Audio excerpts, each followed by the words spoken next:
jainde cellal yurnito chronique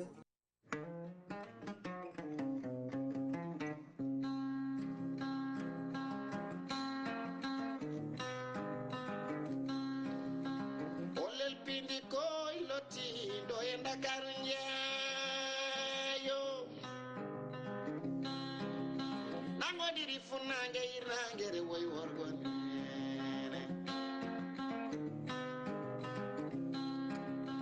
nde diaspora nani Olel Piindi Subaka law non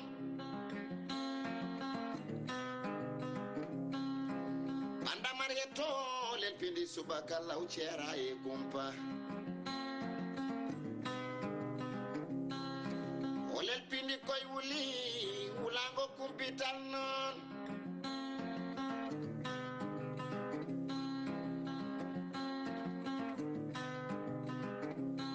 kodam jam hawri Afrique kame Europe Amerique Oceani kame Asie fof nde nani Olel jamwale mon bandiraɓe musidɓe tedduɓe heeɗiɓe heɗotoɓe saktirde Piindi radio kala e jokkorde mum on calminama yinde on manama e jettode sikela en garti e kattande jomiraɗo joom baɗe bawɗi baɗowo ko wela eɗo wela e nde wela eno welira gam humnude aadi tade woni fulɓe mbi ko aadi bile aadi salade aadi ɓuuri firtude aadi aadi amene moon e kala subaka altine ha aljuma soɗo waktu heedi ko hemnude on nde yewtere wiitede Olel Piindi Subaka Olel Piindi Subaka to karallagal to banggue radio yoɗo Subaka hande wonani en toon ko Oumar Diop ɗo yeeso haalirde nde ko musidɗo moon Amadou Moussa an to e karallagal télévision wonani en toon to banggue régie ko Oumar Diobbo Sow caméraji ɗi hufana en ɗum ko Djiby Dienga en jetti Allah en juulen nabi Muhammadin ya Rasulullah sallallahu alayhi wa sallam ko noon tig jettirten nene kame baba ko noon kadi jettirten dendagal ɓen ɓe ganduɗa ko heɗotoɓe en ɗo goni e nder jokri nayi windere nde kala e kuuɓal ɓe funnague ɓe hirnague e rewo e worgo ɓe hen mbi sahale ɓaleri en gari e oɗo subaka alarba humnude aadi nde tawno fulɓe mbi ko aadi bile aadi salade aadi ɓuuri firtude aadi aadi amene moon ko nde yewtere wiitede Olel Piindi Subaka eɗen kewno yaadude Elhadji Abba Sarr ha hande gorko mbo Dimat ina tawe toon to Dimat jeere walo eɗen calminamo e subaka hande o en jeewaka e plateau o saabu oɗon teskiguila hanki eɗen joguimo dusodirten on debbajo ko yettaso wiyete ko Habsa tawi sen belama nawtemo toon to boyinaji sen belama kadi nawemo toon to hawre en tout cas gurɗi ɗi foof ne jaaha mbiyen debbo mo région de Matam e mbaɗi kuuɓal hay sinno tawi mboto dasako ɗo e wuuro lamorko ngo Dakar. Habsa assalamu aleykum. Assalamu aleykum Amadou Moussa Ba fini yawur mi fini e ko mawɗum jurama seydi an mi salmitimama no subako eno mbaɗɗon e embouteillage yaha gara toon to Keur Massara. Ça va alhamdulillah ne ko subako kam embouteillage on defi semborde seeɗa e probléme o ko kihiɗo rek so yimɓeɓe ene garta mais subako kam ça va so yimɓeɓe ne gummo e liggueyaji mumen ina payi toon to banlieue ene heewi embouteillage noon ko yettere Allah wadde wat feere ƴeewa saɗa wawi dañde illiko walla daña mi anda holɗum mbatta ha beele wawa waɗandema beele mbawa dañde d'accord joni mara on ƴewnan kam jet privé tan jet privé d'accord ɗum noon en nani a jarama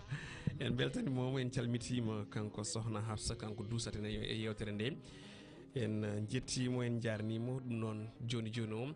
en mbiya Oumar yo ƴellit garen e programme woni lelgo yewtere men e oɗo ñalawma alarba ina woni nogas lewru mars 2024 Olel Piindi koy loti do e Dakar njeeyo nangodiri funange irangere woy worgon programme men e oɗo subaka hande ne wayno gadortoɗen ko météo du jour kabaruji weyngo gumoriɗi en toon to ANACIM caggal muɗum mawen pawe hen éphéméride du jour ko hakkillaji ɓuuri jaggude e oɗo ñalawma hande nogas lewru mars revue des titres ko sifa e kelle gadane jeyade leydi Sénégal ɗum ne heta hen caggal Olel bedda ma en gar hen e oɗo subaka hande ballal makko kanko Habs Sow ko wona ɗum ma en gar e Olel diwan e ñalawma hande o yonta ko ngon wuuro walla on diwan walla nden falde so on jiiɗi witende falde Goudiri diwan Tambacounda Olel campagne pawaten hen e ñalawma hande o artude programme ɓen ɓe ganduɗa kañumen goni sappo e jeenayyi candidat tawteɗe ɗi e nder leydi Sénégal kala e kuuɓal caggal muɗum ma en paw hen ko wiyete actualité kabaruji ɓurɗi jojjude so tawi heeƴi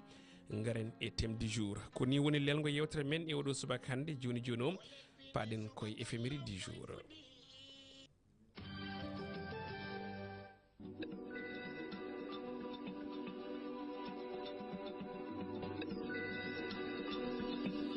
kono noon mi yeehi mi nawri technicien am télévision hay so tawi mo radio o kam kañum ne heddiɗo donc ko météo du jour bien sûr on waɗi rectifié onon e koye moɗon joni noon mataw ko noon tan météo du jour ko agence nationale de l' aviation civile et de la météorologie du Sénégal ceral tammigal gueɗe leydi ndi ene wayno ngal ɗon catal ñiiɓi ko toon to aéroport Yoff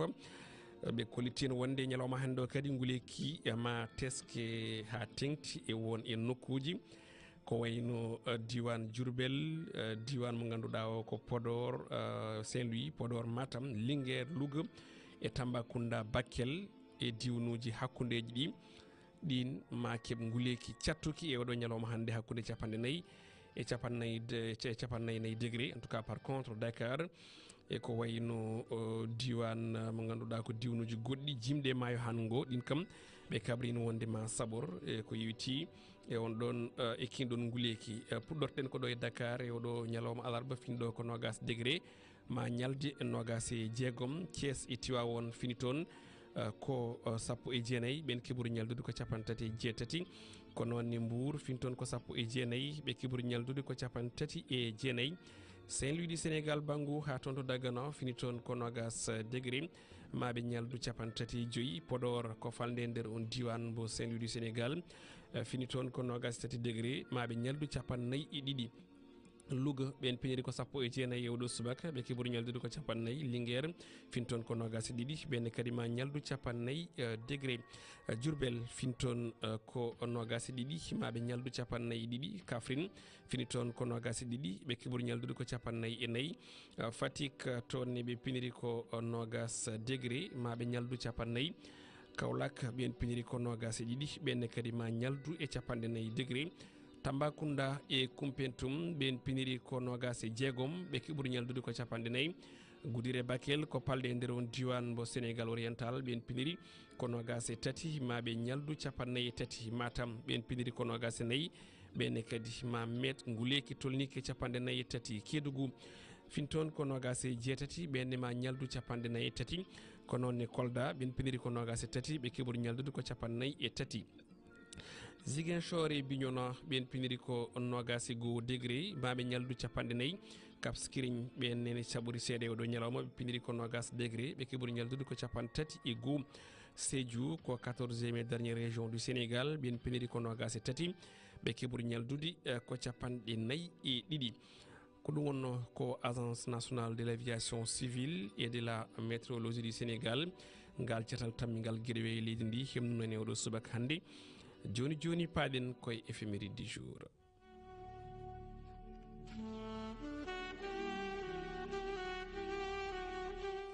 Éphéméride du jour ko hakkillaji poti nangude e oɗo ñalawma 20 lewru mars ene wayno puɗɗortoɗen ko ñande hono ñande mbiyen 20 lewru mars hitande ujunere e temedde jeenayyi e capanɗe nayyi hitande ujunere temedde jeenayyi en tout cas e sappo e nayyi woni 1914 e on tuma noon ne wayno walla so tawi dutima caggal normalement ko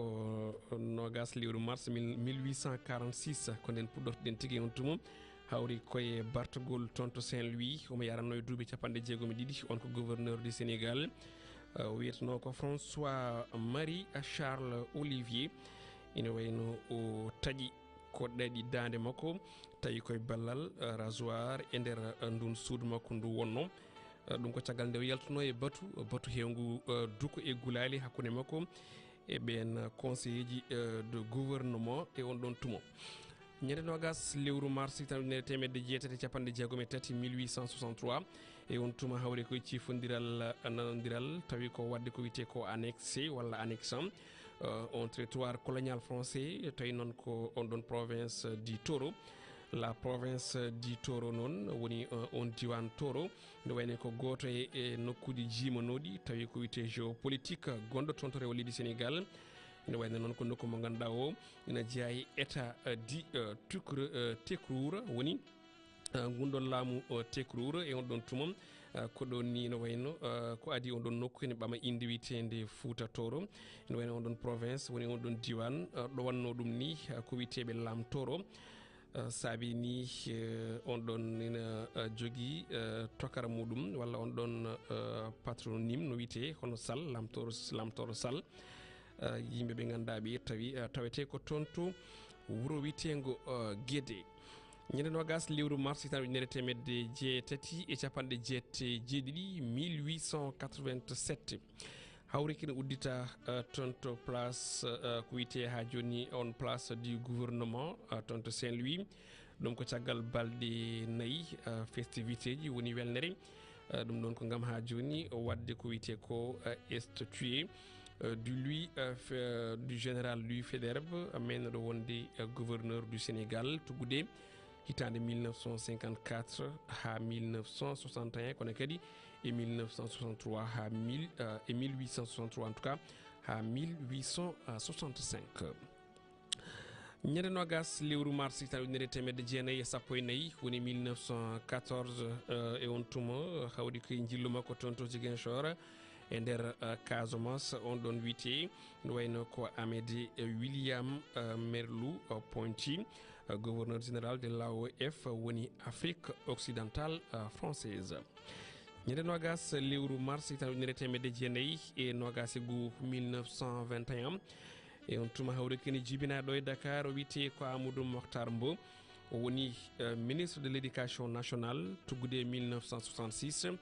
ha 1968 kono kadi o woni jagoɗo tambiɗo gueɗe fina tawa ministre de la culture et de la jeunesse woni fina tawa e Cukagu ɗonne ko 1968 ha 1970 ne wayno o kadi woni député toon to de l'Assemblée nationale kono kadi o woni directeur général de l'UNESCO tuggude 1974 ha 1987 nogas lewru mars 1957 ne wayno ko nden fuɗɗi oɗo grève mbo balɗe ɗiɗi ɓen ɗon fonctionnaire en wannoɓe décrété tawi ɓe jeeya koye comité d'entente des syndicats de la fonction publique ñandi nogas lewru mars hitande ujunnaji ɗiɗi e sappo e jeegom l'an 2016 ko ɗon guddirten e on tuma hawruno koye révision ko wiyete référendum gam révision constitutionnelle yurnitade yogoye toɓɓe fewnide ɗum tawi on réforme noon fawa hen ko sappo e joyi toɓɓere fonde nde waylede ina hen ni gustugol mandat président de la république itta ɗum duuɓi jeeɗiɗi watta ɗum duuɓi joyyi kono kadi ina hen sembitinde ko wiyete ko droit de l'opposition tawi ɓen opposition ene daña ko wiyete ko gardiɗo woni chef de l'opposition et en représentation des Sénégalais de l'extérieur ene tawetno hen saabi noon ko ɓen wiɓe eyi polno woni gañi e nder temedere kala capanɗe jeegom e ɗiɗi piccal capanɗe joyyi woni 62,54% de voix wonno ko 20 mars l'an 2016 ko ɗo wuddi ko yewiti ko hakkillaji poti jaggude woni on ɗon éphéméride du jour kalen seeɗa souvenir dokken konngol Habsa Sow ƴeewen so tawi wonko teskoto hay sinno tawi kam mboɗo andi won certaine daɗuji nanɗo kam a teskittako mais 2016 on ɗon référendum est ce que a wotini e on ɗon saaha woni oui et non référendum 2016 bien sûr mi votino a votino tawma ko ɗo e Dakar tawmi ko ɗo e Dakar wa e on tuma ene jeeya hen ittude mandat président de la république itta ɗum en tout cas itta ɗum duuɓi jeeɗiɗi artira ɗum duuɓi joyyi est ce que aɗa joguino e yimɓe yaaduɓe hen aɗa wonno yimɓe yaaduɓe hen walla ala en tout cas est ce que ko 7 ans o ɓurno moƴƴude walla ko 5 ans baraɗo o ɓuuri moƴƴude? Bon actuellement to Sénégal tolniɗo mi sikki ni sant o accano 7 ans o pour min ko 7 ans o moƴƴanno 7 ans o moƴƴanno donc joomum waɗa septana fodde dow fa wona duuɓi sappo e nayyi eyi ganda sa gayni e pouvoir ma taw a waɗi ko jiɗɗa wadde fof a waɗi accomplir mission ma e on saha sa welama jaaha c'est ça aɗa jeeya yimɓe hewɓe ganduɗa ɓe ko Sénégal naɓe winoɓe won ɗon tuma kañumen koye munen sinno ko sago vraiment ko mandat de président de la république acce duuɓi jeeɗiɗi saabu duuɓi joyyi lene famɗi nde tawno gonɗen koye Afrique koye Sénégal gonɗen so tawi président ari pouvoir duuɓi joyyi wonata koye campagne wonata koye waɗede installé gueɗe mbaɗi ɗon donc heɓata liggade te en général ɗo so tawi président suɓama tan heewi ko natande campagne pour réélection muɗum deuxième mandat donc noon hewɓe mbino wondere donc duuɓi jeeɗiɗi ɓuranno moƴƴude en tout cas no wano waade fof on ɗon tuma ko winoɓe eyɓe kañumen gagni woni wuyi waɗi ko wiyete ko emporté on ɗon élection 62,54%. goɗɗum ko kalten ko ñaganade oɗo Allah moƴƴere o wiyete ko Amadou Mokhtar Mbow eɗen gandi hande waɗimo duuɓi temedere duuɓi tati yo Allah yew ɓeyda kanko ɗon neɗɗo kalfinanoɗo vraiment keɓɗo golnade leydi Sénégal kanko Amadou Mokhtar Mbow surtout to banggue jangde o woni ministre de l'éducation nationale 1966 et 1968 o woni kadi aussi ministre de la culture et de la jeunesse 1968 à 1970 kono o woni kadi député toon to assemblée nationale rutti o woni aussi directeur général de l'UNESCO eɗen gandi vraiment darde makko to banggue jangde donc Amadou Mokhtar Mbow eɗen mbiyamo yo Allah junno balɗe moƴƴani battane sikki ala mbiɗa sikki aɗa foti andude Amadou Mokhtar Mbow walla nanamo no hannirta en tout cas mi yiyanimo personnellement ni mais mbiɗa nana inde makko ko noon en tout cas eɗen mbiyamo joyeux anniversaire kanko doyen mamin Amadou Mokhtar Mbow yo Allah junno balɗe moƴƴine battane yaadude cellal e kisal en jetti radio ji cewdirɗe men e oɗo subaka hannde kamɓe kala e mbaɗi kuuɓal ɓe jettama en tout cas ha joni demet e ɓen ɓe ganduɗa ko Dik Espoir FM cuwa taw tawtude en probléme déménagement et technique wonande woni radio ji Hunar FM ne jokki la 104.9 ko noon Danema FM la 90.4 toon to Matam e Fouta FM la 90.7 toon to Pété joni paɗen koye revue des titres.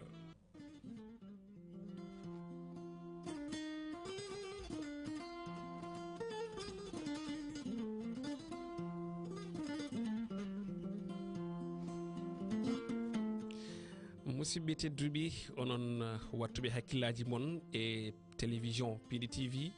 kam e radio kala e mbaɗi kuuɓal on calminama on bismama e revue des titres ko sifa e kelle gadani jaaɗi leydi Sénégal e oɗo ñalawma alarba nogas lewru mars hitande ujunnaje ɗiɗi nogas e nayyi 2024 ko nden garɗen gam humnude aadi yettinande on roɓindo jaydeji meɗen woni ko jaaɗi leydi Sénégal dawri e kelle gadani hemnaten ɗum e oɗo subaka hannde ko Habsa Sow dendi men mo ala yettode Habsa hol jayde puɗɗortoɗen e oɗo subaka eɗen puɗɗoɗo e jayde wiyetede libération ko noon libération e oɗo subaka hannde wi ko on ɗon chef de la mission d'observation électorale de CEDEAO de la CEDEAO woni le professeur Ibrahima Gambari ina tawe ɗo iwro lamorgo Dakar ɗum noon o yettiɗo ene ko guila ñande altine e jewtuɗo o kanko gonnoɗo chef diplomatie nigérienne ina wayno tan o holliti wonde omo ɗamini tan on o processus électoral leydi Sénégal ne wayno ko processus mo ganduɗa o ma fuɗɗo e dow yewtere pamodiral kono kadi e fijirde jaleɗe ha Sénégal yalta e ɗin sumgoji tawi ko démocratie o folata e widema ko noon Sénégal ene wawi wadde ko ɓuuri ɗum saabu ko leydi ndi ganduɗa ndi ko leydi teskorandi ko wiyete ko démocratie hol jayande ndewten hen Habsa eɗen ndewnan hen jayande wiyetede l'observateur ko noon l'observateur oɗo subaka hannde ne wayno kañum naari koye on campagne électorale ɓe mbitande ko full le baromètre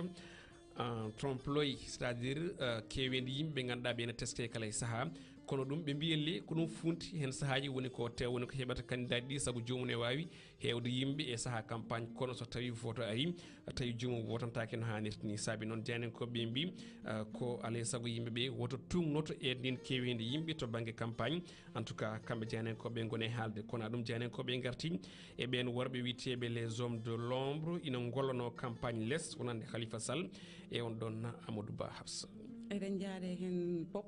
jayde vox populi ene wayno nden ɗon ewɗo subaka hannde ari koye ɗin sumgoji présidentiel tijjari ñande alerte nogas e nayyi lewru mars 2024 ɓe mbitande ko Karim Bradore Kale e ɓen witeɓe FDPEI hannde ɓe mbitande ko yimɓe sarodirɓe saabu hay goto andani taw holto ɓe jogori holmoɓe jogori jaggorande ko yewti on ɗon fannu janenkoɓe min noon mbi ko won hen cuuɓi ko yo mbad ko wiyete ko boycott woni guedda ɗin sumgoji heddiɓe noon jaadani ɗum ɗon jiiɗi ko yoɓe mbabo caggal won e candidat ji walla ni e won e coalition ngaji saabi noon janenkoɓe mbi hannde ko laaɓi ki ganduɗa kine fawe dande mo ganduɗa kam tigui woni Abdou Karim Wade e ɓen witeɓe PDS. eɗen jaade hen e jayde witede témoin. Le témoin quotidien e o subaka wi ko présidentiel 2024 kamne arti hen Karim e Bougane Gueye Dany faiseur de roi non janen ko be mbir yidde wi tan kala mo be jaggorani ko kañum tigi jogori hewde sembe e den walari waɗaɓe recalé par le conseil constitutionnel kono kadi e ɗin sumgodi ganduɗa ɗi ko tijjari dimanche paaɗo Karim Wade e on mo parti démocratique sénégalais PDS Bougane Gueye Dany on gardiɗo coalition gom sa bopp ene wayno tan ɓe mbi ko kañumen jogori wonde arbitre e ɗi sumgoji tijjari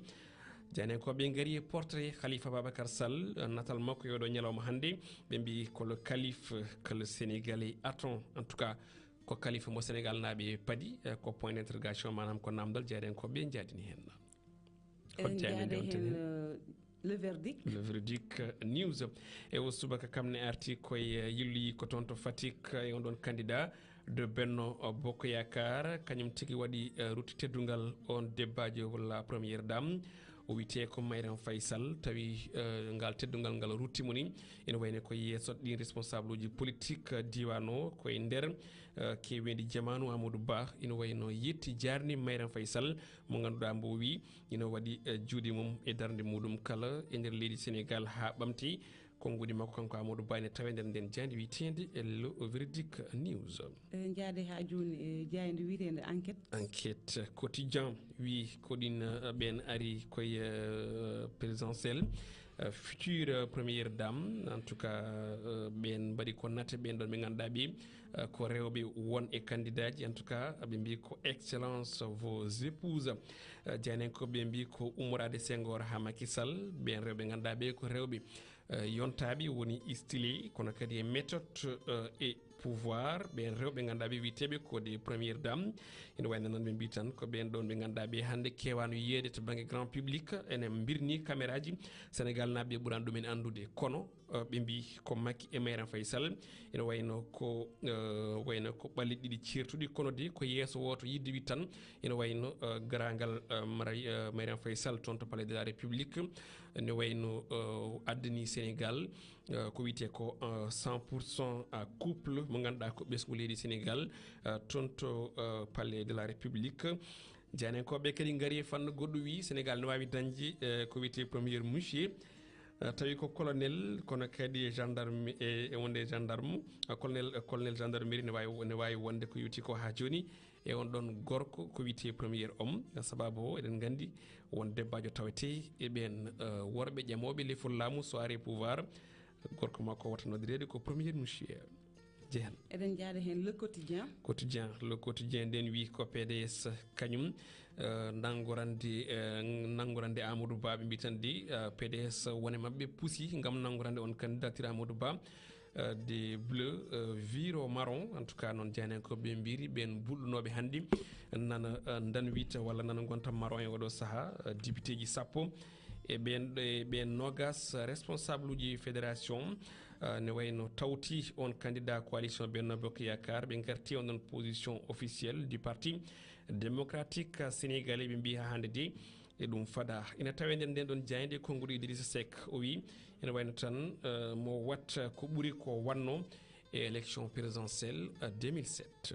ha joni eɗen gara e jayde Walf Quotidien ari on ɗon entretien exclusive moɓe mbadde omo ganduɗa kam woni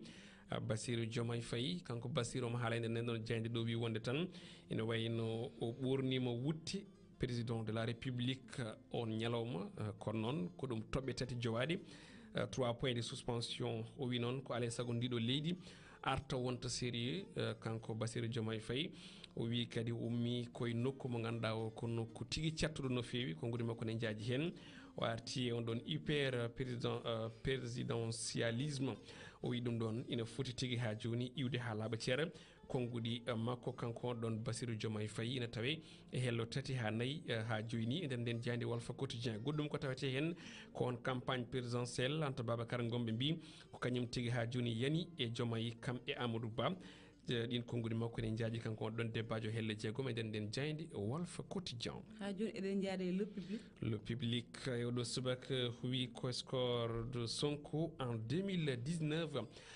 beele Bassirou Diomaye Faye ma wat hono ko Sonko watno en 2019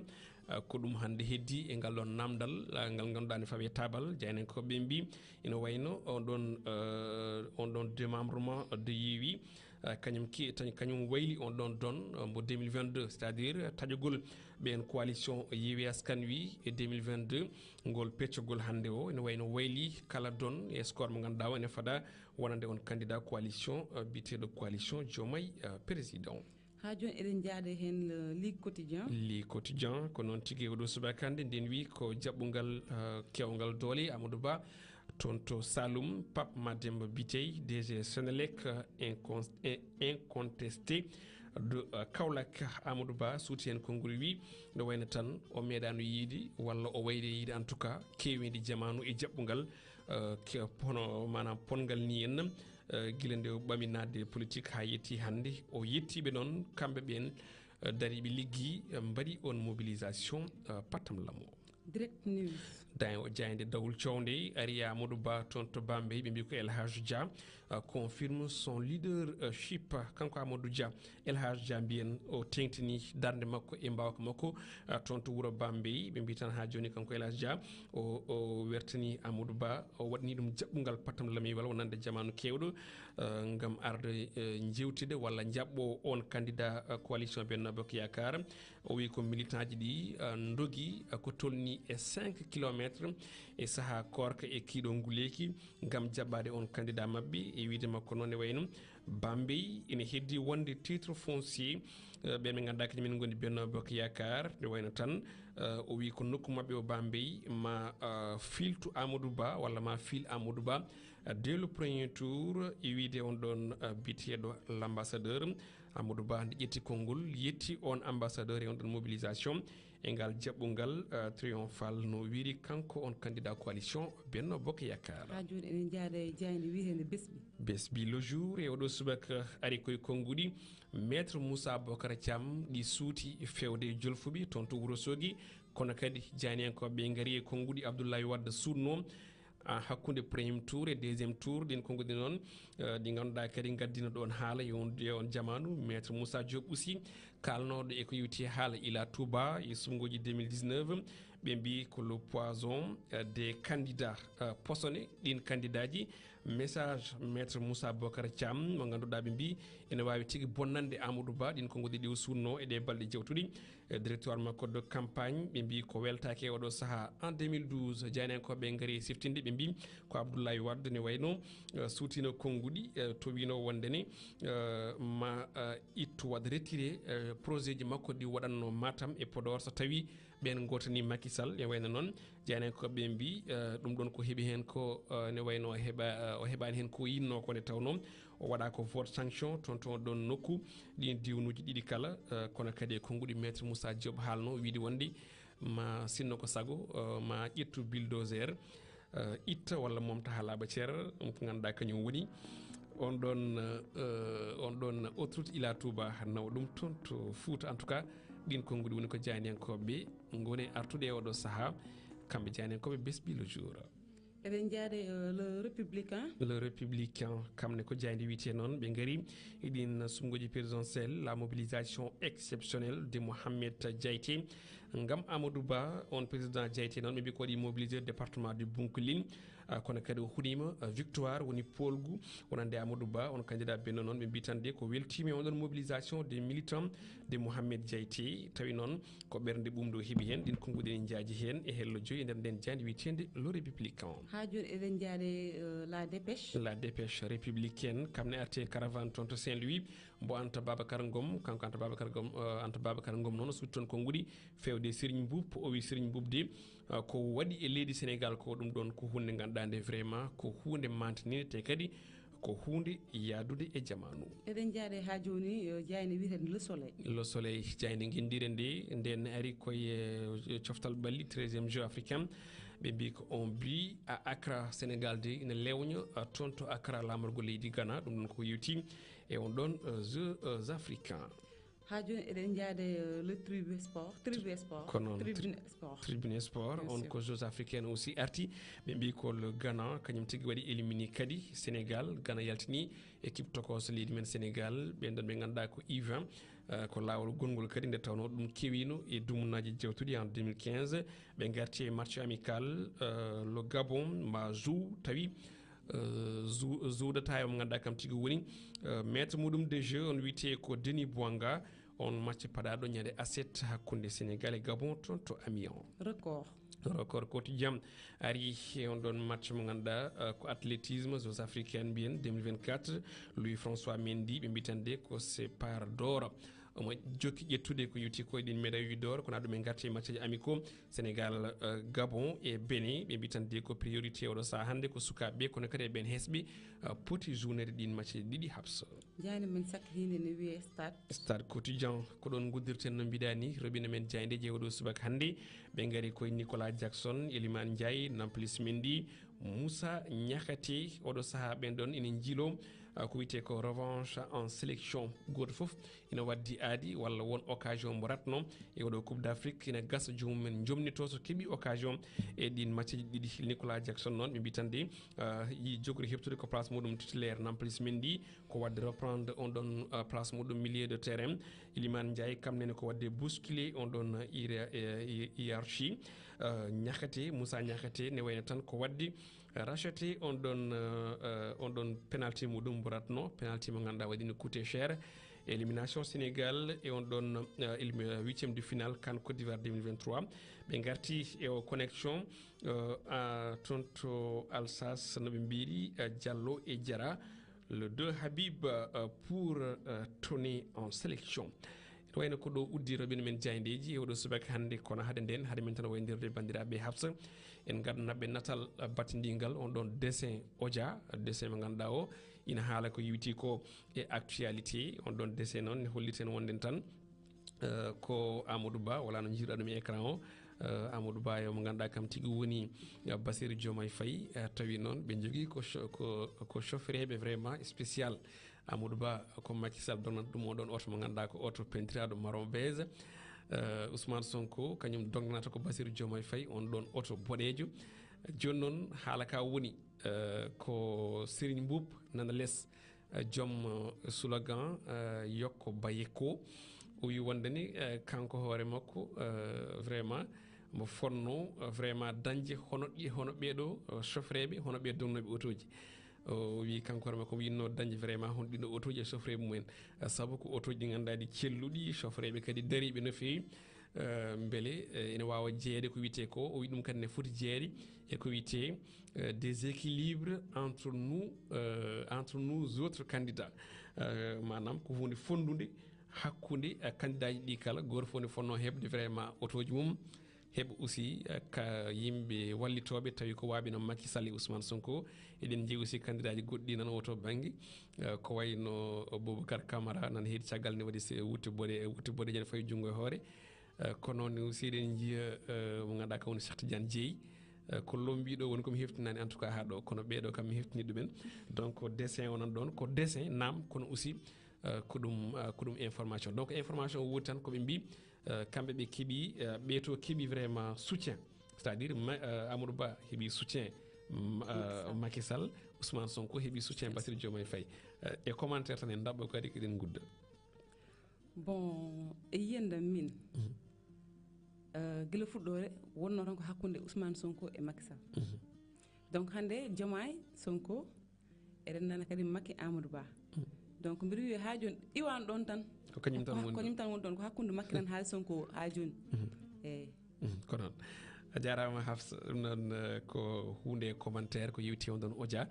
en jetti bandiraɓe yeɓoɓe en toon to Piindi TV yaadi moon radio ɓindo jayde so Allah lamɗo jaaɓi ko janggo alkamisa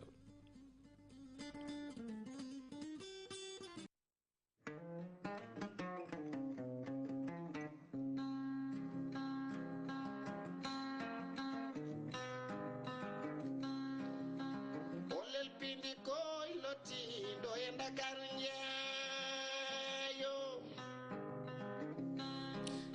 ko noon ɗum ko caggal nde 9h fawi hojomaji 5 ɗo e saktirde moɗon Piindi radio e jokkorde muɗum kala e mbadi kuuɓal wonande bandiraɓe yeɓoɓe en aussi ene keeɗo toon to télévision nana jokki wadde commentaire ma en garoy e commentaire uji mabɓe surtout calminaɗi ɗi e koɓe kaali hen gueɗe goɗɗe ma en garoy hen so Allahu lamɗo jaaɓi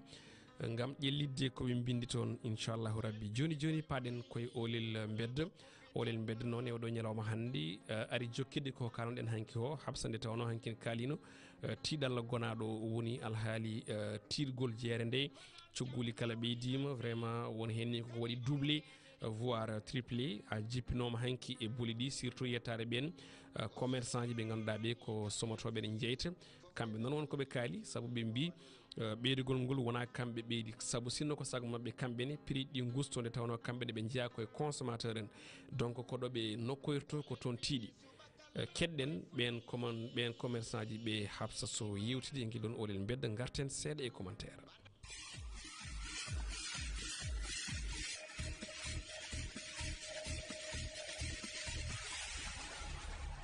min komi détaillant nde immo ya sooda ka demi grossis on demi grossis immo ya sooda ka grossis sattende ngina ko amen ɗo fuɗɗi ko dow immure donc ɗum noon noon état no doit hani wattande yiila e piiji hewɗi bon sa yeeyi soodugol no client ɓe gardata e an ni wullugol inna prix ji ɗi no satti ɓe sikka komin satti min kadi wona min wonno e am min tun koyo hoyu puisque min kadi ko ɗon mi woni e ñaamo mais joni noon min kadi somi yeeyi ka demi grossis ango min namo no satti kanka ɗo nalan grossis makko ko ɗum yeyma o haalnalam mi hoolo puisque min neɓidi miɗo andi ko woni wolde kon hina haala cakan lan andi ko woni uytade kon fof mo ustude eyyi mi sikki ko mi sotta ɗum si ɓen no ɓeydi minen kadi ko be min ɓeyda so mi yeehi min soodi komin équilibre ɗum nanan komin soodi kon komin calqui ko joni min sowatami min heeɓa goɗɗum e mum ko sans dépend no min soodi ko ɗum mi yeeyito quoi aɗa wawi sodde hannde janggo kadi ha tawa ɓeydi an kadi ko be ɓeyda ndugon kay no seeri de ndugon hikka oɗo ɗuma ɗo no ndugon no seeri kono waɗi ndugon yo mbaali sa yiɓe yeeyay suppume traite ɗo 500 kane salade 800 andu no seeri moƴƴan ndugon kay yo mbaari seeri e menen ko kilo men sotta ayi kono no seeri de no seeri moƴƴa mais o kam no seeri ɗum tagi komin jeeyata ko onno min jeeyata min jaltata hen quoi aɗa yeeya client yaw wiya ɓe jeeyata ɗum kono famɗi taw andare ko woni hen anda ko woni e fere gonɗe hen de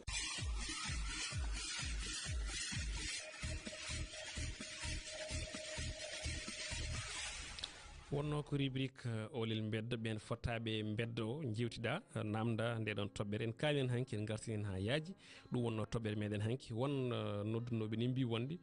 tiiɗallo wona ɗo e Sénégal umri elle ɓen ɓe jewtidɗa mbaɗi ɗum confirmé c'est à dire kamɓe ɓe comoto aɓe jeeyte taw comat ɗo so tiiɗi toon so tiiɗi ɓe mbawa arde ɓe mana ɓe jeeya moins cher nde jaaɗa e mabɓe nde holko jiiɗa vraiment e jeese ɓen yeeyoɓe woni ɓen ɗon commerçant en eyyi ko jiimi e yeeso mabɓe tan woni manam ko honnoɓe kalani tan wona hunde ganduɗa ne henanniɓe kamɓe par ce que sinno ko sago mabɓe client arta sooda e mabɓe wima ko jeeyata ko jarani walla ne séeri donc e nder hen koɓe kalni kam wondi ko kamɓe toɓe comorto to ko toon tiiɗi donc noɓe jeeyiri foof ça dépend e noɓe keeɓiri noɓe keeɓiri foof kadi ko noon ɓe jeeyirta voilà joni noon mi jotini hen namdade hen goto mbimam so tawi kamɓe to mabɓe toɓe comoto to toɓe mbawa ustodirde e mabɓe walla ɓe ƴeewa hol situation moɓe mbawi wadde ha yimɓeɓe mbawa heɓade produit ji mumen taw wona e cherté taw wona eko tiiɗi donc ɓe mbi kamɓe saaha haɓe daña on probléme sah par ce que haɓe jiiɗi sodde hunde haɓe ngannda no ɓe jiirta ɗum ni sahaa client ɓe jaɓata sodirde noon jarana ɓe ɓe goppira noon c'est ça voilà elle won kalɗo hen ɗum ko or micro wonno wi wonde ne laamu ngu ene foti daranade ɗum manam waɗa subventionné c'est à dire que so tawi produit ummima caggal leydi so ari port ko fawetno ɗon ko ha tiiɗa ha commerçant ɗi pawa hen ko tiiɗi ko ɗum laamu ngu itta ɗum woni taxe uji ɗi e gueɗe mbaɗe noon ɗon ne aussi mbiɗa sikki ko miijo par ce que laamu ngu meeɗin wadde noon ɓe guitti taxe uji kewɗi wonni ha joni mbiɗa sikki ɗum ne woni en vigueur surtout sukara o nebam ɗam eɓe kolliti wonde laamu ngu kala hitande presque c'est des milliards yoɓat ɗum tawi ko gam wadde ko wiyete ko subventionné te ɗum heeɓino ko saaha covid ɗum kam feeñino saabu sa daari ni leyɗele catiri men ɗe ɓurno tidde ciment en ɓurno tidde ko yiwiti e banggue alhaali guura ka Sénégal ɓurino webde on ɗon saaha saabu laamu ngu wadde subventionné ko tolni je pense que 50 milliards so tawi mi juumani chiffre en tout cas en jagnata ko wiwiti on ɗon fannu kamɓe diwti responsabilité o kamɓe sommotoɓe ne jeeytaɓe en mbi ɗoɓe ƴettata ɗo ko ɗon séri te aussi effectivement so tawi a soodi ko tiiɗi a wawa arde jeeya moins cher par ce que neɗɗo liggirto ko ha daña te kadi somorto ko ha woda ko dañi hen non merci beaucoup e on ɗon micro trottoir janggo inchallah ma en gar eko goytonoɗa nane ko c'est à dire onon woɗɗuɓeɓe so tawi woni gummima ga e saaha lewru ko ko hewɓe taƴata koye lawol sababude on ɗon embouteillage surtout jiyaɓe toon to Keur Massar joni joni o en ettoto yaade toon to Goudiri noon hono kala ñande alarba eɗen jokkodiri hen e Siraji Ali Ba guendiyanki mo ganduɗa kam jodni toon Piindi TV e radio kala mbiyen Piindi média e mbadi kuɓal kanko ne wawa artanden ko yewti ko e kabaruji ɓurɗi mantinade e toon to gonɗon wuuro nangodiri funnange irnangere woy worgon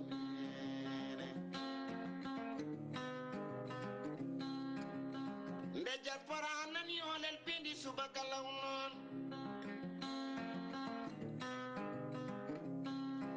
bandamar yetto olel Piindi subaka law ceera e kumpa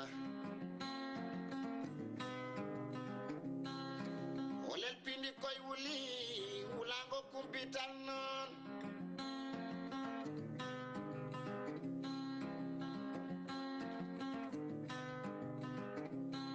kodam jam hawri Afrique kame Europe e Amérique Oceani kame Asie fof nde nani olel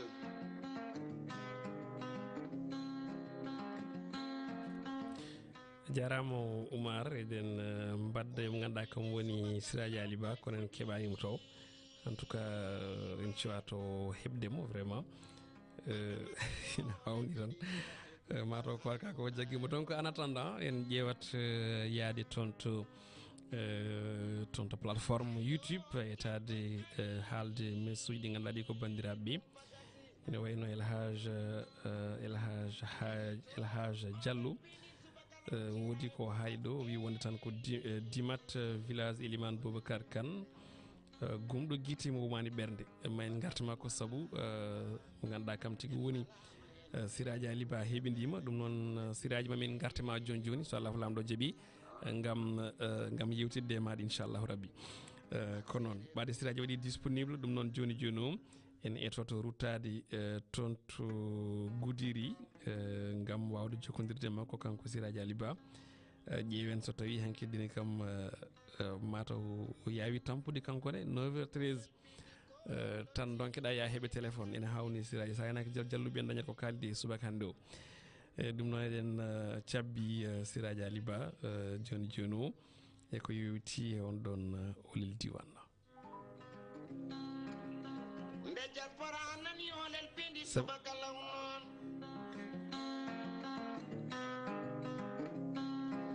bandamar yetto olel Piindi subaka law ceera e kumpa ko noon Olel diwan en jettimi e rogere nde eɗen jokkodiri hen Siraji Ali Ba Siraji jalluɓe puɗɗima tonjima noon ganda ɗum e ganda ɗum ko eyyi ɗum noon mi yasmama koye lewru korko wona noon mi salmini Goudirnaɓe kala e mbadi kuuɓal min namdo noon mbadduɗon e nguleyki mbiɗa andi kam o saaha ene wonda no fewi kono Allah ko moƴƴino pulaar wiyata ni jamma jamma acca ceeɗu jam wale ma e holko ɓuuri mantinade toon to Goudiri. eyyi ko noon a jarama no feewi ceernam mi salmini Abba Sarr mi salmini kadi jalluɓe ɓe ganduɗa hettotoɓe ne oɗo saaha no mbiɗani ko noon nguleyki kam eki jokki kono hanki hande kam ko yettere Allah nguleyki ne usti seeɗa no mbiɗani mataw en gartat jole jole fodde toɓɓe ɗiɗi tan wuuro ene wiye Madina Hammadi noon jeeya koye commune Sinthiou Mor Boubou falde Goudiri woɗɗani Goudiri no feewi ñande asere ɓennuɗo won galle goto somi tawi kadi jeygue wawi ñamde dendagal ko wonno e ɗin ɗon cuuɗi fodde cuuɗi tati mbawi bonde hen suudu wotoru noon kono fulɓe gadori ni walla noon keewi wiide ni ko fawru wonno dendagal guuru mabɓe ko hen wonno ɗiɗa cuuɗi cuuɗi koɗonoɗi kono waɗi bonande no feewi saabu hay hunde tan ala ko itta hen kono noon ko yettere Allah ittano kam heddaki hen e kono kam ko fate bonande boni no feewi ko cuuɗi tati jenku kono noon tawi jeygue kadi ɓe mbi immori koye jenku tawi kadi ko sukaɓe gonno toon ɓe mbawani teskade noon sukaɓeɓe beele sukaɓeɓe ndefanno walla eko nandi hen o ñande noon e teska hendu mawdu no feewi ko ɗon jeygue immi saga 1 heure ñalawma walla min 13 heures ko nden tigui jeygue immi e on saaha noon nde tawno wuuro ngo ko rewɓe tan ɓurno heddade ɗon no gandirɗen ɓuuri men fulɓe kamɓe joom en wuuro ɓe hewɓe hen koto Goudiri ɗo ñalluno ko nde ɓe nani jeygue immima toon ɓe mbawi huɓɓude motoji mabɓe autoji mabɓe mbawi dogde yaade toon woto jeygue ɓeydade bonnude kono noon Allah waɗi tan ko nokku goto tan jeygue wawi bonnude kono bonande kam battini no feewi saabu ko fate guura kam kala koɓe kemnata banggue ration e ɗen gueɗe ɗum ɗon kadi boni ha laaɓi jeere ko wona ɗum ko en garta haɗema siraji haɗema yaade kabaru goɗɗo o ko namdal joguimi a wi jenku min mi andani gasa tawi hona men ni keewi holko woni jenku eyyi jenku mataw jenku ko nokku defirɗo enen mbiyata waañ ok jenku mawɓe meɗen hanki minen ga ha joni e ɗum heddi ko waañ won waɗɓe ɗum waañ won waɗi ɗum kadi nokku poftorɗo ko wayno salon ko wayno mawɓe men hankkam mbiyanno ko jenku heewi waɗe tan ko hakkude galle e tawi kadi way kono suudu bulum ni walla suudu ron ene waɗi palanteje wiyete ko jenku ko ɗon mawɓe kewno foftade ɗon ɓe kewno jaɓɓade hoɓɓe mabɓe ko wona ɗum ko kadi ko ɗon ɓe keewi wadde katane mabɓe soɓe ndefa joni noon wattama comme no jenku ni e wattama comme no waañ ni to defete ɗum woni jenku ɗum ɗon jiiɗa e cuuɗi baaleteɗi ɗi eyyi mataw joni a faami ko woni jenku mi faami no feewi eyyi kono so tawi sen garti kadi ha joni e nder lewru koor kam en gandi e kala hitande riptude ramadan ene waɗe ko tawi ardino ɗum ɗon ngal ɗon ballal ko Ba Sidi Diawara yo Allah ɓuuɓam o ruttinoma e joomi kono eɗen mbawi wiide ɗen ɗon golle nden ɗon fedde ene jokki defande almuɓe e kala tan lewru korka eɓe keewi defde soɓe defi kadi ɓe corto ko duuɗe ɗe ɓe mbawa ñamminde almuɓe walla ɓe ñammina miskineɓe ɓe e ngol ɗo noon waɗi duuɓi 5 koɓe mbaɗa ɗumen e oɗo saaha noon ardinde no fedde ha joni ko biteɗo Sadio Sy ɗo e Goudiri eɓe jokki wadde baɗe hol noon payidude no feewi saabu ko lewru ndu dari ko ɓe defi hen fodde laabi 5 ɓe cooro duuɗe ɗe ɓe kadi ɓe ƴeewa yimɓe famɗuɓe doole ɓe mbawa nawande jomumen tawi ko saabi Allah mbiɗa andi ko ɗum goto wonno ko tongannomi hen en dokkodirat artin ha saaha goɗo tawi ala namdal namdal am woni ko andi mi namdinimama ñanden alhaali campagne o beele ene teska toon to Goudiri mataw hanki ɗin kay candidat ɗi jettima toon eyyi oɗo saaha kam no mbiɗa ni campagne o ene teska gay saabu Amadou Ba rewino ɗo woni président Amadou Ba rewino ɗo kono daraki hay so tawi ni yimɓe hewɓe mbawino yaltude jaɓɓaremo ɗo e Goudiri nde tawno hiiri o waɗo e meeting o ko toon to Tamba e kono noon kamɓe ko wayno Jummo Souare woni mo ganduɗa conseil départemental e maire uji ɗi kanko hannde ɓe jippima e terrain he ngam yaade konɗi jokkoyde on ɗon campagne hollitode yimɓe ɓe leader mabɓe ko kaari e oɗo saaha kam kamɓe fof ɓe ngoni koye guure he ɗum noon ko ɓen tan kam min ɓurmi wawde teskade yaaɓe heddiɓe noon kam ala jettiɗo so wona yimɓe ɓe ganduɗa Ousmane Sonko wonɓe ɗo e nder wuuro Goudiri ɓenne kadi ko ɗo ngoni kono kamɓe kam ala neɗɗo gimmiɗo toon to Dakar ari ɗo e tawtude ɓeɗo ala ko ɓeɗo tan ngoni ɗo ngoni wawde ngoni e yaade e mbaɗa galle neɗɗo e neɗɗo moni kala no gandirɗa noɓe dartati ni oɗo saaha kam ko ɗum woni ga ko wona ɗum to banggue matériel électoral o woni kutorɗe gotirɗe ɗe beele département de Goudiri heeɓi ngel muɗum département Goudiri no mbiɗa ni heeɓi ngel muɗum sabu e ɗeɗo balɗe ton gardiɗo seeɗa o waɗino heɓɗo tokoso ngam famminde bandiraɓe ɓe bureau to woot ɗi ngannduɗaa kala to foti kaɓirɗe ɗe to poti yettade ɓe mbawi yettade ɗin ɗon nokkuji e oɗo sahaa mataw ko erago heddingo koɓe mbanno ko tan ko ɗum faati koye nder wuuro Goudiri he nde tawno carte kewɗe ene teska ene préfecture to wonande ɓesgu Goudiri jeeyɓe ɗen carte woni hedde 1.5 kartal jomumen yo mbaw arande e préfecture guila ñalawma o yontani e kono ko heddi ko fof dendagal ko foti immade to banggue gotel ɗe foti immade toon to laamu to yettima nokkuji ɗi oɗo saha fata tan ko ñalawma o kono kam ko yettere Allah ene deeƴi hay caɗele goto teska gay taw a jarama Siraji ɗum noon min beltanimama aade men e maɗa so Allahu lamɗo jaaɓi ko alarba paaɗo yo Allah hokki en taweede inchallah allahumma amina jarama no feewi en calmini dendagal bandiraɓe ɓe foof musidɗo men ene toon ne wiye gañaɗo so omo heeɗo en no feewi toon to leydi France ɗum noon jetti bandiraɓe ɓe aadi men tan ko yontere fa no mbiɗa ni jarama ko noon tigui a jarama no feewi Siraji Ali Ba en beltanimomo kanko joɗani en toon to falde Goudiri en jarnimo no hannirta ni e ko yewti on ɗon fannu ko wona ɗum Habsa anani hankini presque en jiino cumo ganduɗa ngu ene bonni kaahe ene bonni aussi guura yo ɓuuri fittandu cukalel ngel duuɓi jeetati foof noon koye diwan Tambacounda Goudiri kadi aussi koye diwan Tambacounda firti ko o saaha gonaɗo o cumuɗi ɗi kadi nane keewa e galleji ɗi holko yimɓeɓe poti wadde o saaha ha ɗin cumuji mbawa waɗede évité ɓe mbawi fodde tan ko rentade par ce que cumu so hasi ha huɓɓi ko ñifi ɗum yawta saka noon no wiiri ni no ɗum waɗi nde worɓe kewani ɗon e wuuro he c'est ça donc hunde fof tan ko dentugol an andi ko kutortoɗa saɗa defa so gaz so leɗɗe so ƴulɓe mais rentade kam ko hunde moƴƴere hen saka noon to ganduɗa koye hakkude galle wonata par ce que enen fof en jii hande katane men wañuji men to banggal furto koye hakkude galleji wonata donc sumu no wawi wonde nder suudu ala fof kadi to wawata wonde kalam hen tan e ko mbiyami surtout rewɓe par ce que kamɓe gone wañuji he kamɓe kuɓata cuuray kamɓe boynata kamɓe mbaɗata foof donc yoɓe ndento tan dal yoɓe surtout yoɓe ndento en tout cas surtout so tawi jomumen nene ñiifa woto keño yo jomum yanane leɗɗe ɗe ñiifi ƴulɓe ɗe ñiifi gaz o ñiifi surtout saabu cumu e nder galle toujours heewi tan ko bonnude so yoɓaki fittandu tan gañat so gañanini heewi ko vraiment bonnude guura walla bonna comci e ko nandi hen ɗum noon a jarama e on ɗon contribution e ko yewiti nden ɗon yiyande en garate ko yewiti e ɓen bandiraɓe men ɓe ganduɗa inana mbaɗa commentaire toon to télévision Piindi TV on ɗon plateforme YouTube Elhaj Diallo kanko wi ko Dimat village wuuro Elimane Boubacar Kane gumɗo guite mumani ɓernde noon ko noon en calminimo kankone on ɗon tariha mo addana hannde Amadou Mamadou Sow on ko ɓinguel bamma sosoɓe noon ne ñaagui droit hen saahaji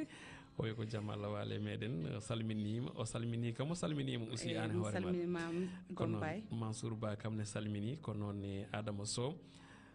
o wi ko radio Demet manda no wir ɗum ni en tout cas manda no wir ɗum manda yiɗi wiide koɓe jokkaki walla koɓe jokkiɓe en tout cas mi famani bon mi famani en tout cas je préfère wasde jiiɓade balde Mamadou on salmini en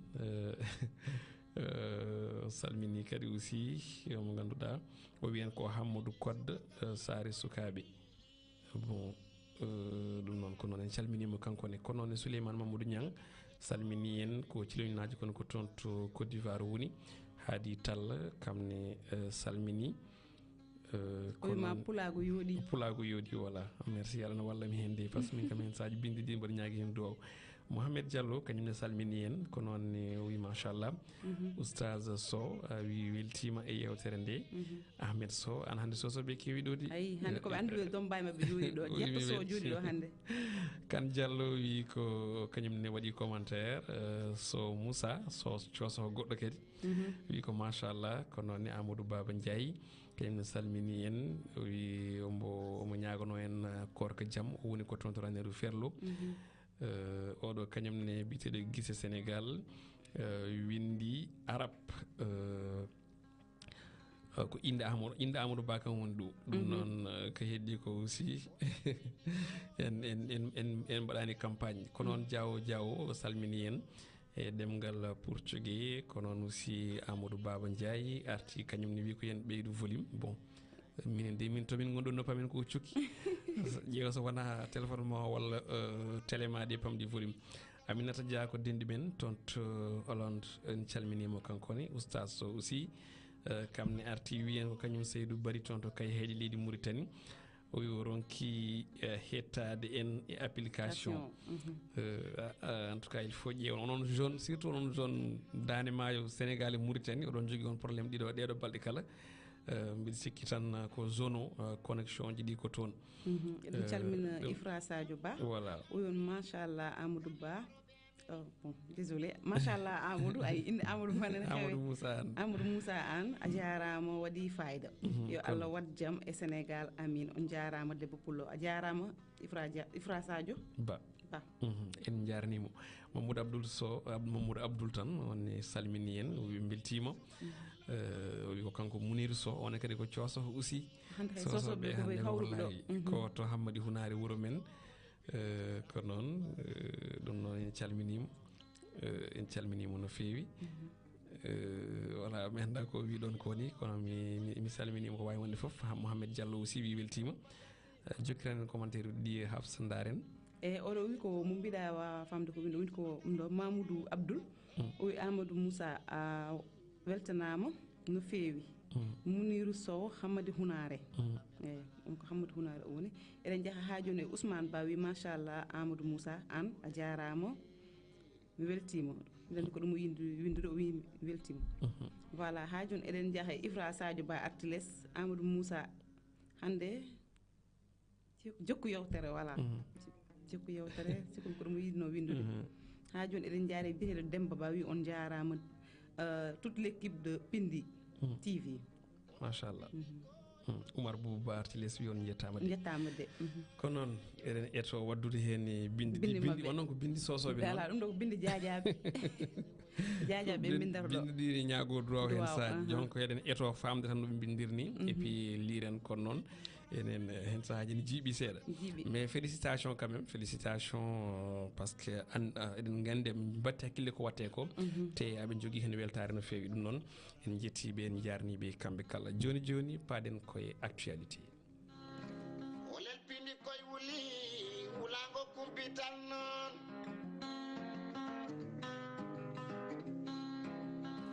hade men arde actualité hande kam ko ñalawma diwde tan woodi donc garten koye Olel campagne normalement Olel campagne noon eɗen gandi soɗo sa heeɗi eɗen kewno hen hettade oɗon journal di campagne mo CIJP convergence internationale des journalistes pularophone woni nden fedde rendinde jandiyankoɓe fulɓe windere nde kala walla hutortoɓe ɗemgal pular kono noon hande on ɗon élément wodani nde tawno mataw jandiyankoɓe hen koko jaari ndiyam ha deɗɗi kewi keɓani tigui wadde on ɗon journal donc en garate programme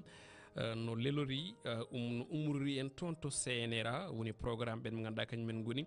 ɓen ɗon candidat ji on ɗon 10e mabɓe woni ɗen balɗe mabɓe sappo e campagne ɗoɓe puɗɗino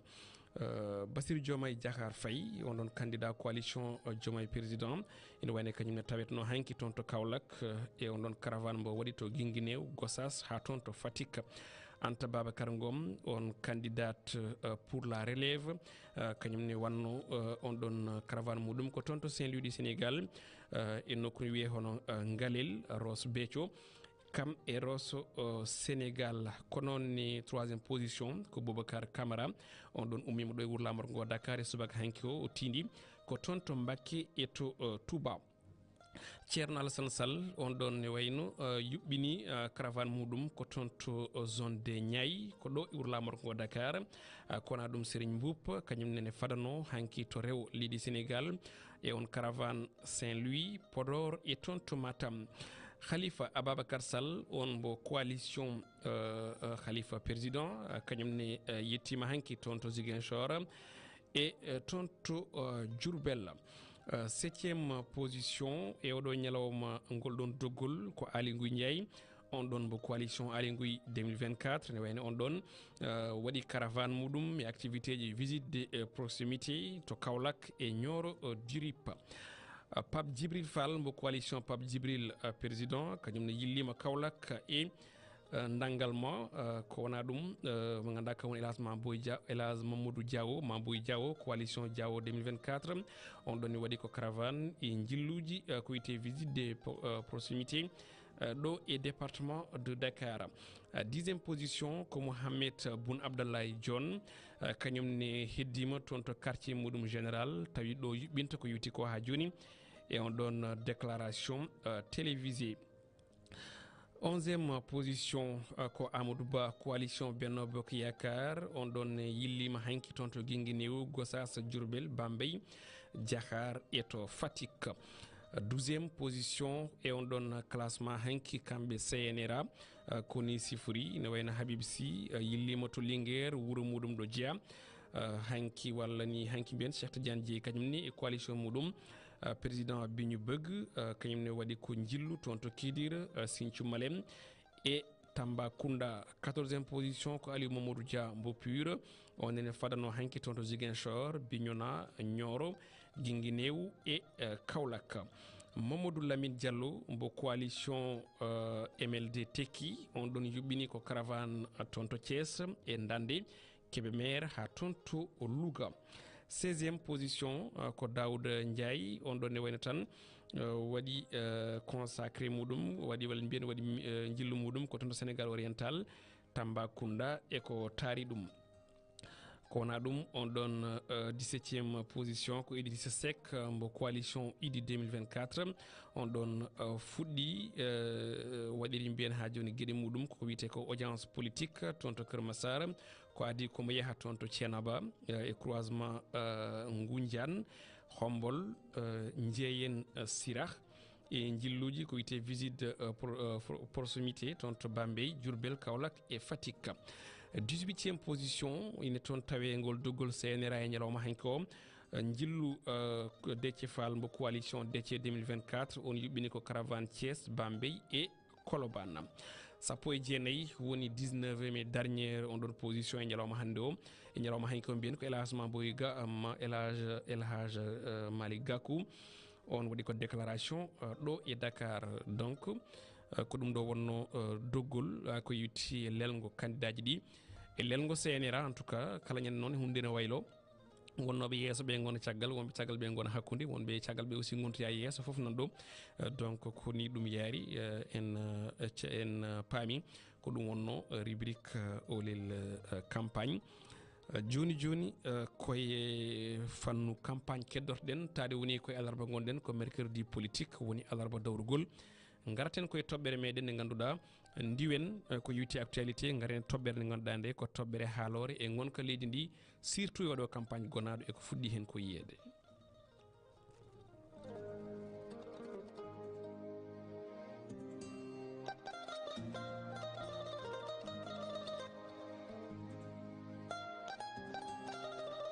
a jarama Oumar Diop ko yewiti on ɗon kora baɗowo men accompagné oɗo subaka hannde merci beaucoup l'homme à la voix à la doigt d'or pas voix mais hasino voix ko voix d'or mais peɗeli ɗi kadi aussi ko peɗeli kanŋe mais peɗeli ɗi fof wonde peɗeli kanŋe aussi dande nde machallah l'homme à la doigt d'or et même temps aussi à la voix d'or. Merci beaucoup.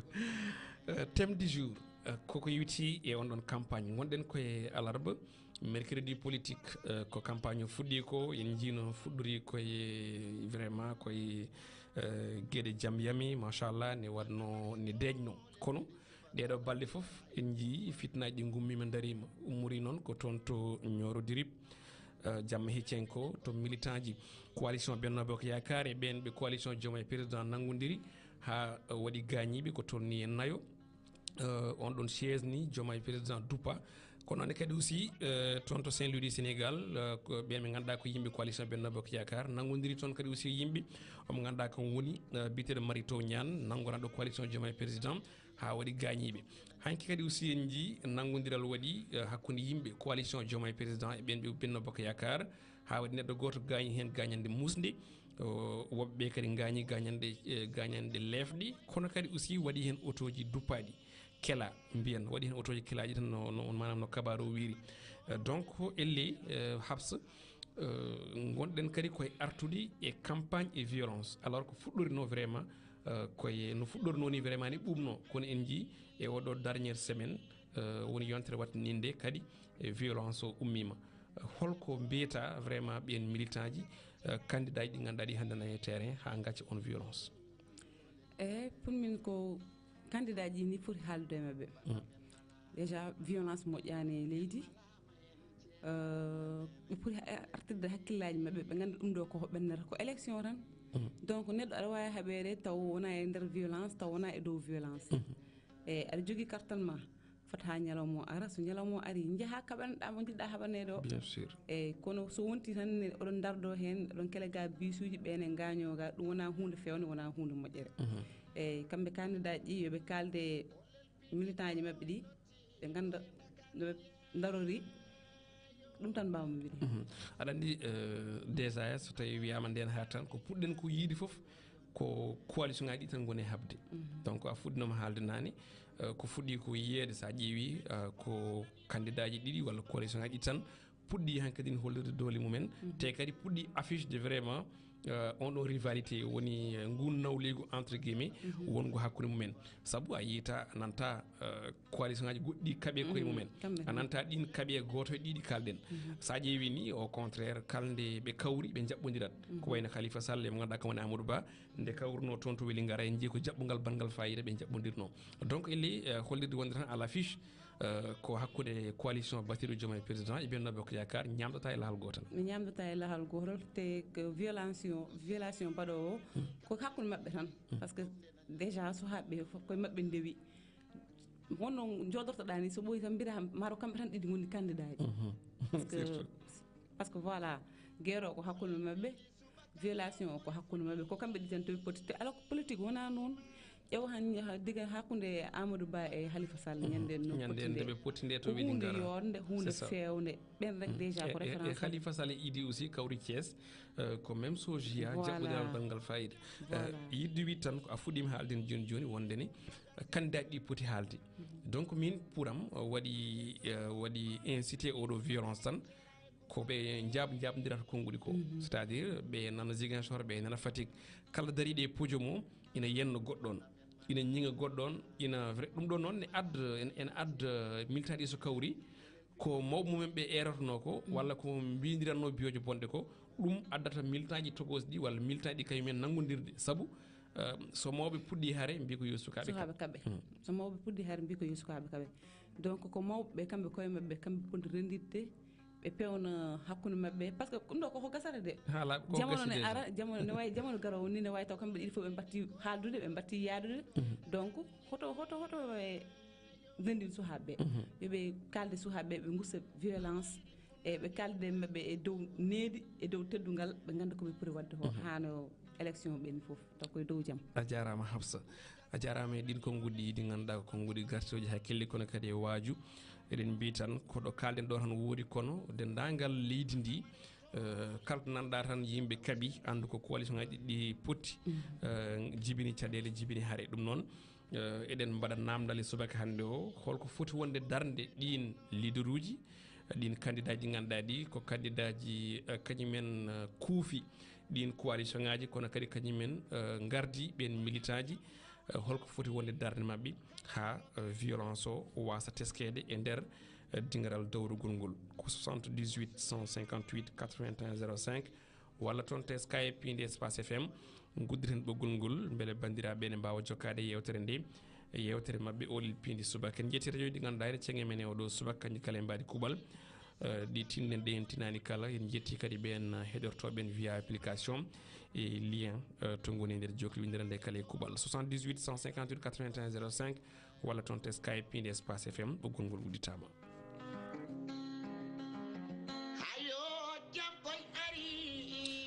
musidɗo gonɗo e ɓoggol bisimilla Moussa no mbaɗɗa aɗa selli mi salminima an salmitimama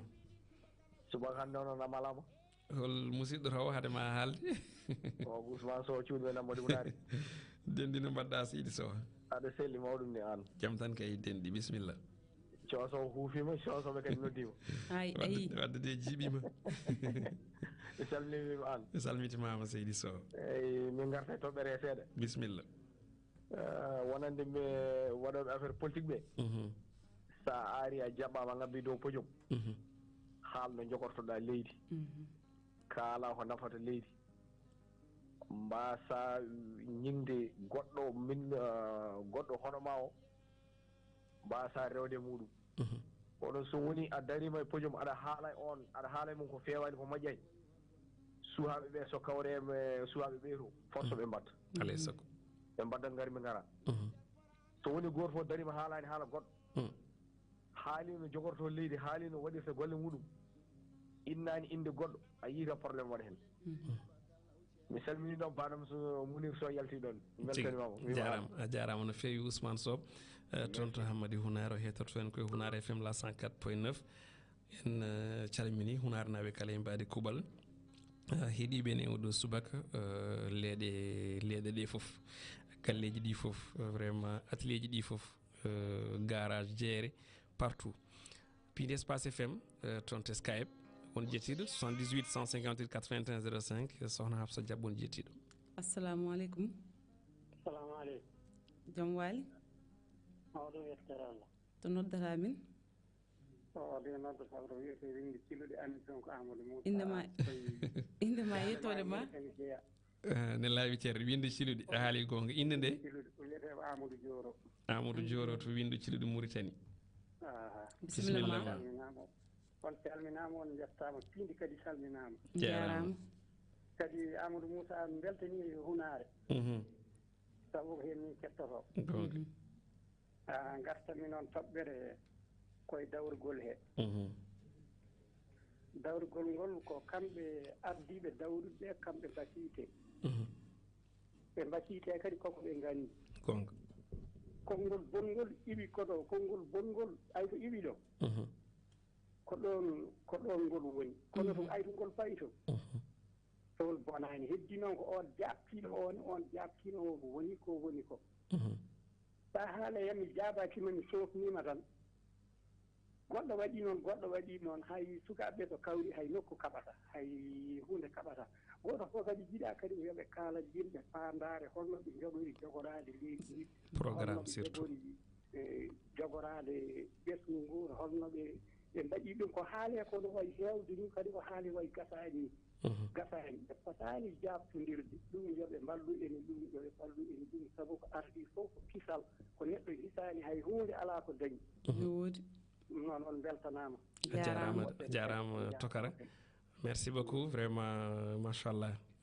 koɓe kaali ɗo ko ɗum tan fonno wonde so tawi ko Allah merci beaucoup surtout Sénégal nana wona e virage mo ganduɗa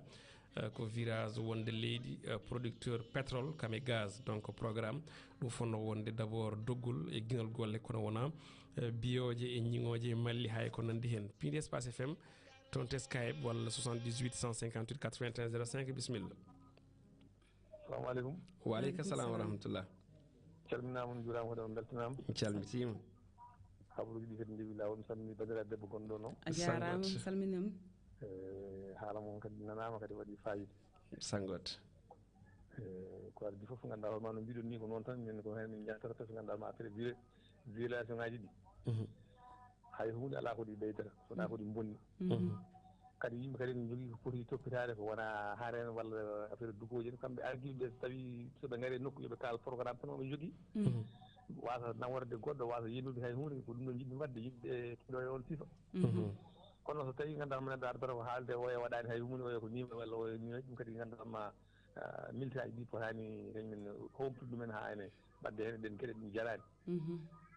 eyyi noon hannde ganduɗama yo Allah wallu en tan toppitoɗen ko woni yeeso ko neɗɗo jogo kartal mum sa rewi neɗɗo wulla ɓiyani carte uji ma carte uji électeur hannde nan e bureau ji hen mbayno leydi hay goto yahanani en ndewi tan e auto ji ne ngulla tan so woto yonti ganduɗa mata o watata ɗum ala ko fiɗɗi haydara ala ko ɗum fiɗɗi yimɓe toppito gaddo e carte uji men hay so tawi ganduɗa ma ndewani meeting ngaji ɗi ɓe toppito goto fof heɓa carte mum électeur jooɗo ko ɗum woni ko yiyannam hen on jarama yo Allah wat suturo amina jarama jarama Ibrahima Sangot on to Demet merci beaucoup Oumar Diop wona mbiyami hande ko ñalawma diwgol jabbo sohna Oumou Thiam yettima. assalamu aleykum. allo wi jawale mon wale jam jam finta mawɗum ni on calminama a salminama jarama on calmini kadi technicien men o to noddata min on beltanama e jewte badde fayida cam on calminama amin kadi mami salmi yaltuɗon ɓe salmini banam gorko Sangor tigi mi somi arte toɓɓere he sa ƴeewi hay goto mo ɓe ala programme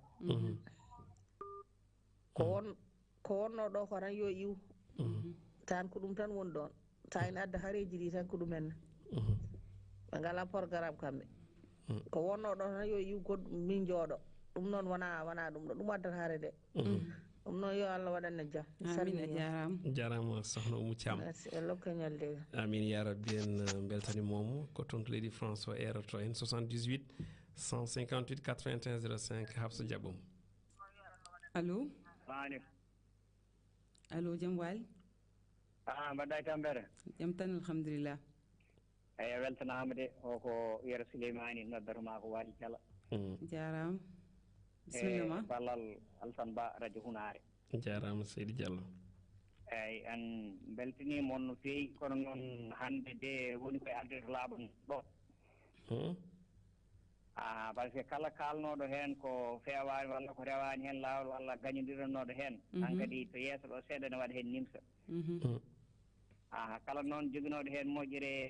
e kisal hande to yeeso ɗo seeɗa ma joogo hen beelama ko ɗum woni ko wiyete ko eyyi yimɓeɓe yiɗana tan ko neɗɗo ko fewno leydi wona luuko o e fetto o e bonno o wona ɗum e garɗuɗo fewnude tigui tigui o fotani lugde fettude e bonnude wiya ko yo yimɓe ƴeew fewno leydi gulaali ɗi e haalullaji ɗi fof ko ɓeɗo joni yo yimɓe ƴeewno beddo carte ko ɗum woni lawol eyyi ko gonga ɓe mbaɗani mamin mbaɗɗum henne kono noon ɗum fof e wawi waɗede no ñuusori ni moƴƴi tan ko jomumen mbatta hakkillaji e carte goppa haalullaji tan haalullaji goɗɗi ɗi mbasa bonnude kaalisaji tan haalullaji mawɗi ɗi fewne saaki ɗum on noon mi salmini on e kadi nimon pour wayrude on jarama no fewi jarama Yero Souleymane Diallo toon to Waali Diallo hettoto en kankone koye Hunare FM la 104.9 en jettiɓe kamɓe kala e on musidɗo men nodduɗen toon to Windu Thiloy noon koye nder leydi Mauritanie tawate woɗɗani Magama e litama donc en calmini Magama naaɓe kala ha waɗi feggere e Fimbu naaɓe ɓoggel Waali e guure ɗe ganduɗa ɗe ne takki maayo ngo tawi ko to e Mauritanie tawate ko noon e daw hani e wuuro witego Tumbel fof en calminama jettama Piindi Espace FM toon to Skype 78 158 81 05 musidɗo bisimilla mba yettiyanno jaam tan kay mba alhamdulillah an salmini o ko Baba Sall Subule Seydi Sall mi salmini gondiɗo o calmitima salminama e naata hen toɓɓere o waji alhaali hari joltoyi tawi koye fa lundade nde koko woni nde ganduɗa yonnaka kam kono enen kam ko ɓurɗi hen famde seeɗa kamɓe ɓe jehina haɓe paamodiri e konnguli ɓe mbay kadi no ɓeɓɓe sertuɓe e konnguli ɗum par ce que sa ƴeewi kamɓe ɗiɗi ɓe jehina haɓe ɗeɗi waɗa rendinɗoɓe doole mumen a andi so yimɓe jeeyi ha mbayno rendinɓe doole mumen kadi ɗiɗi waɗi tan no paamodirani ni hareji ɗi ene jolta hen goto mabɓe fof no sikkirno goɗɗo tawani ɗum addi haare ɗiɗo fof fawi ɗo ko ɗum fawi ɗum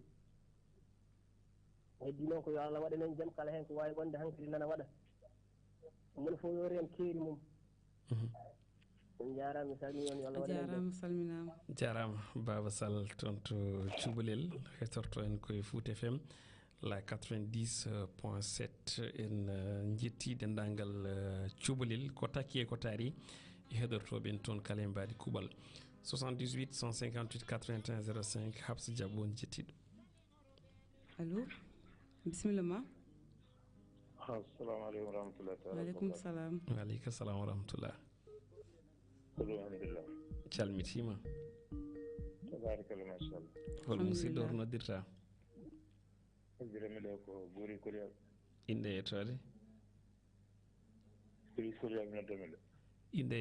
yettode ma Adama Sidi Diagne bisimilla ma Diagne Adama Sidi Diagne bisimilla Adama il faut goɗɗa radio ngo noon ne mbawen nandirde gacca hakke il faut goɗɗa radio ngo onne mbawen nandirde hetto e téléphone ma eyi bisimilla bisimilla hamin kelima ala mbimi ko toɓɓere yimnaɗo bisimilla maɗa Diagne affaire leydi ndi ko yiyone fof ndendi ɗum e affaire dawrugol politique ko politique tan ko ɓennata gonga kamɓe yoɓe mbaɗno Khalifa Sall e Amadou Ba mbaɗini walla no Idriss Seck e oɗo mbaɗini ko ɗum fewnere leydi kono kamɓe ɓe liggorto ko ɓerɗe ko ɗum tagi suwaɓe kafte heen ha gaño ko ɓerɗe ɓe liggorto enen fof ndendi leydi ndi ko carte men jogiɗen so yeehi ha woto yonti goto ko yaha woto yaha arta jooɗo ma Allah hokki fof ƴefta enen ñagorɗen tan ko yo Allah waɗe leydi e deeɗe waɗi hen suturu amin ya rabbi eyyi ko ɗum tan jiɗɗen assalamu aleykum wa rahmatullahi taala wa barakatuh en calminama jarama merci beaucoup en jarnimo kanko Adama Diagne toon to Guriki Koliyaɓe kankone o heɗorto en koye Hunare FM la 104.9 en jettiɓe kamɓe kala e mbadi kuuɓal ƴetten dernier auditeur kono kam hande woto won Ibrahima Dia musidɗo toon teskaye donc ƴetten dernier auditeur ɗo e ligne o Hafsa Bismom bisimilla ma allo bisimilla assalamu aleykum aleykum salam wa rahmatullah seydi an mbaɗɗon celli salminama mbaɗɗaɗo celli nen kadiji wallahi kañum Seydi Ba aɗa celli an gangel naaɓe wallahi ɓe jam mama goggo celli hiɗima salminimo de kanko e galle o foof mi salminima bisimilla ma Seydi Ba seydi an salmini kadi goɗo ɗon Hafsa Sow a jarama mi salminimama Hafsa Sow wiyama Sow Bala jarama weltima mi so pulla fereje nde wonno nena ñettide ko fof mi weltima machallah jarama a yoni noon hanki woni cooso jarani ɗe ɗum ɗo foof ala accirami manta nde wonno ko neniraɗo gonga mi weltima ɓaade ko an mi jaaɓi eyyi moƴƴi ɗum noon ko adi fof o beltanama jarama toɓɓere mon nde waɗi fayida e jam de ɓuuri Hammade Samba jam woni fof koko mbinomi ko tan hande ko en garten politique ene soofi won noon ko Pulaar wiyata ko tan e politique daw waɗe tan kono noon gonga ko gonga tan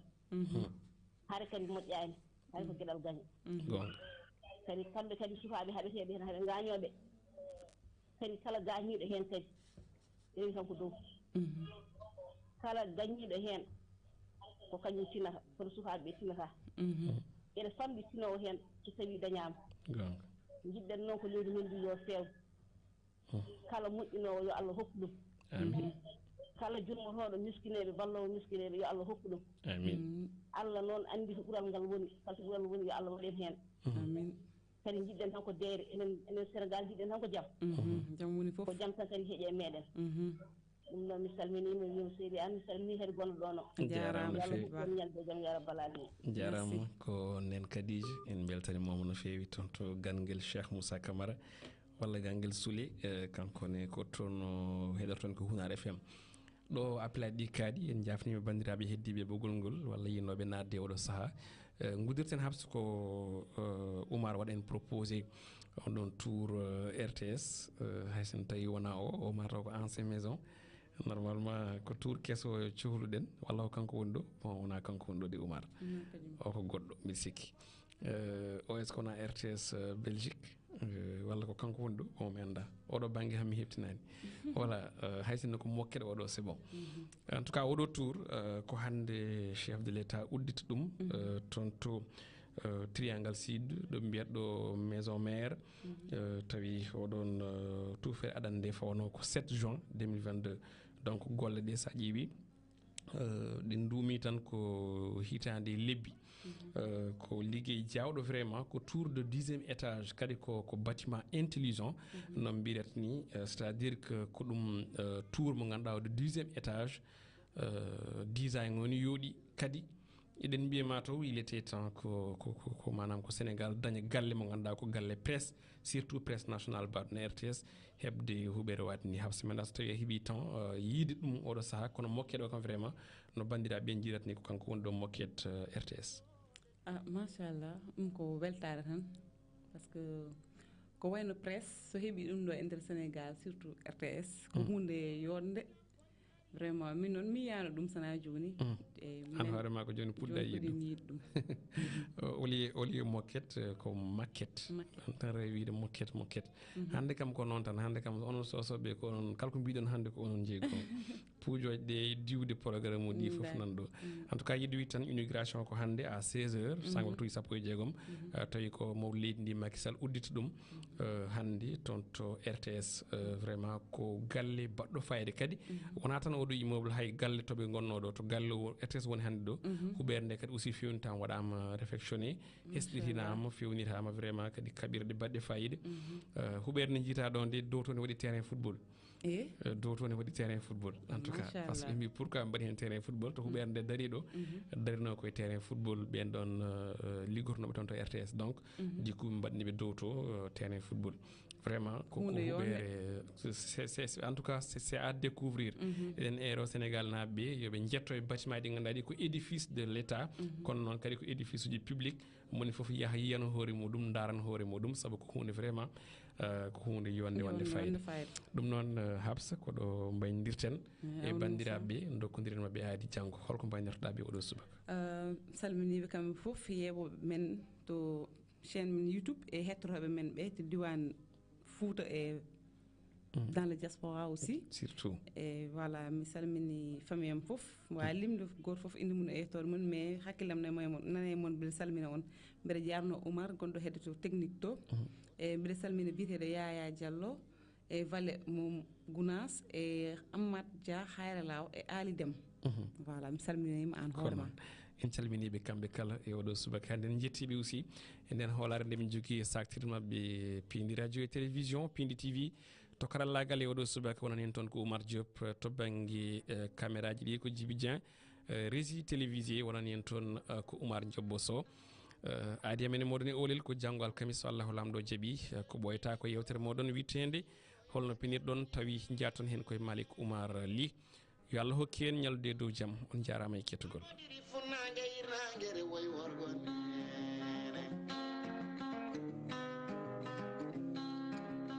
nde diaspora nani Olel Piindi Subaka law noon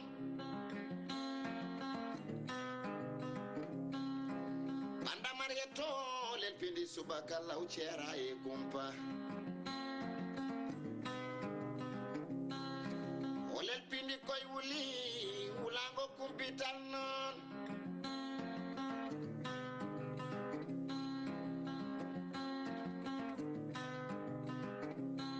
kodon jam hawri Afrique kame Europe e Amérique Océanie kame Asie fof nde nani Olel